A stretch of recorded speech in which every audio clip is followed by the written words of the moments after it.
ওই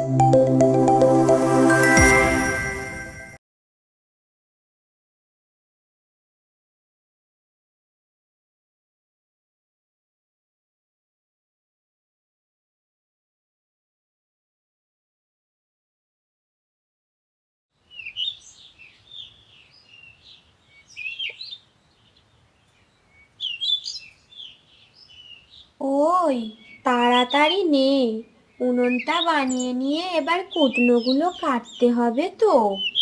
কি রে, তোদের হলো? উনুন বানানো আর কত দূর? তোরা এতক্ষণ কোথায় ছিলি রে? আমরা তখন থেকে দুজনে সব কাজ করে যাচ্ছি।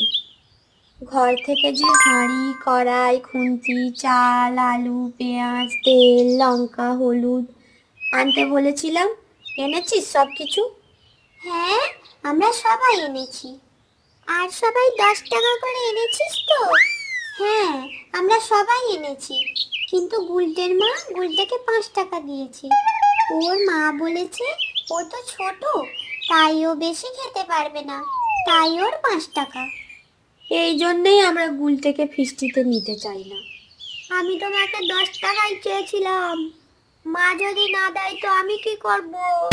ঠিক আছে ঠিক আছে, তুই তাহলে যা ডিম কিনে আন। মিল্কি আর পুটি, তোরা জ্বালন কুড়িয়ে আন। ন্যাপলা কলা পাতা কেটে আন, আমরা দুজনে কুটনো কাটবো। এই নে তোদের জ্বালন। আমারও কলা পাতা কাটা হয়ে গেছে। গুলটেটা কোথায় গেল বলতো? ডিম আনতে গিয়ে কি ওর ডিম চাপা পড়ে গেল নাকি?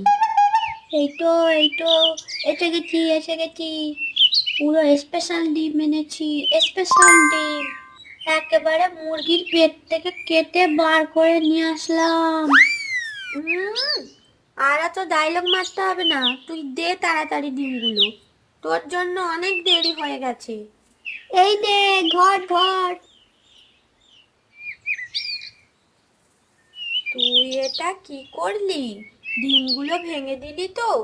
এমনিতেই তুই 5 টাকা দিয়েছিস, তারপরেও ডিমগুলো ভেঙে দিলি। তোকে আর ফিস্টিতে নেবই না, তুই বাদ। আমি কি ইচ্ছে করে ভেঙেছি নাকি? রাখতে যেতে ভেঙে গেলে আমি কি করব? হ্যাঁ, তুই ইচ্ছে করেই ভেঙেছিস। তোকে আর নেবই না, তুই যা। ঠিক আছে ঠিক আছে, নিতে হবে না। আমি করবো না তোদের এমন ঠঙের ফিস্টি। হুঁ, আমার 5 টাকা ফেরত দে।